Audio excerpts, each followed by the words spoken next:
YCN, your local view on WVBK-CA, serving Manchester, Londonderry, Vermont, and South Charlestown, New Hampshire, and WVBQ-LP, serving Charlestown, New Hampshire, and Rockingham, Vermont. Coming up tonight on YCN, some New Hampshire and Vermont lawmakers are calling for a ban on assault weapons after the school shooting tragedy that left 28 dead. An old Vermont nightclub is taking a new look as a diner in Ascutney. And we'll hear from Professor of Accounting at UNH, Bill Knowles. With more news and weather, stay tuned. It's time for YCN, your local view. Now, your daily digest of the Dartmouth Lake Sunapee region. News, sports, weather, public affairs, and all that is happening in our area. The YCN News Hour, your local view.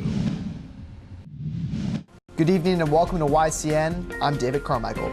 Several lawmakers in the traditionally gun-friendly states of New Hampshire and Vermont voiced support for a federal ban on assault weapons following the school shooting in Connecticut that left 28 people dead, including the shooter. U.S. Representative-elect Carol Shea Porter said she supports for a federal ban on assault weapons, as well as a federal ban on high-capacity ammunition clips and the requirement of federal background checks for those who purchase weapons at gun shows.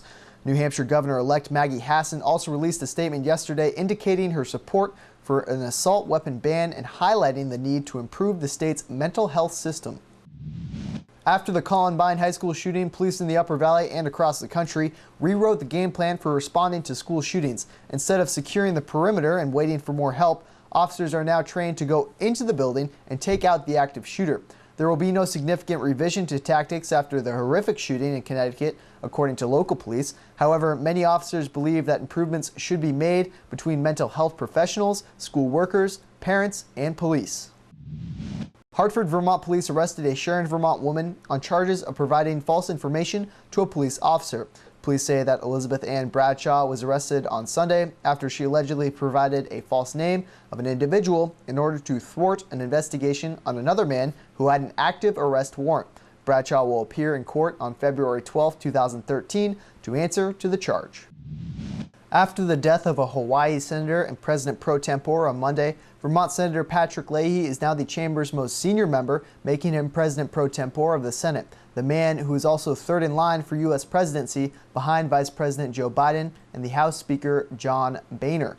Leahy is expected to assume the position as chairman of the Committee of Appropriations, a post that could have enormous financial implications for Vermont, Leahy's home state. In August 2013, Springfield Hospital will begin celebrating its 100th birthday. Among the many events planned to mark the special occasion is the Centennial Starlight Ball, an elegant black tie gala in September. Plans for the ball were announced at a preview reception at 56 Main Street Restaurant on Thursday, October 25th. In addition to the catered dinner and live music and dancing, the event will also have a major fundraiser called Make Dreams Come True for Springfield Hospital's second century of caring. Throughout the preview reception, a slideshow of historic photographs filled one wall, reminding guests of the theme of the Centennial, Springfield's Hospital's 100 years of caring. The property of that Longhouse, Vermont's oldest nightclub, will reopen this week as a new casual dining restaurant. Most famously known as Casa Club, throughout the years, the 800-square-foot restaurant will transform from swanky parties and honky-tonks to savory pasta and hearty steaks as the Ascutney's Diner and Snack Bar begins this Thursday.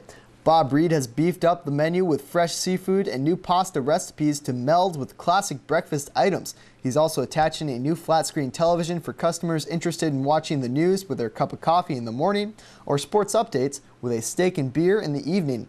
Come spring, he plans to extend the porch and have a snack bar window for takeout meals and ice cream. After the break, we'll get a Home Care Matters Health Tip segment from the Lake Sunapee region, VNA and Hospice. Stay tuned.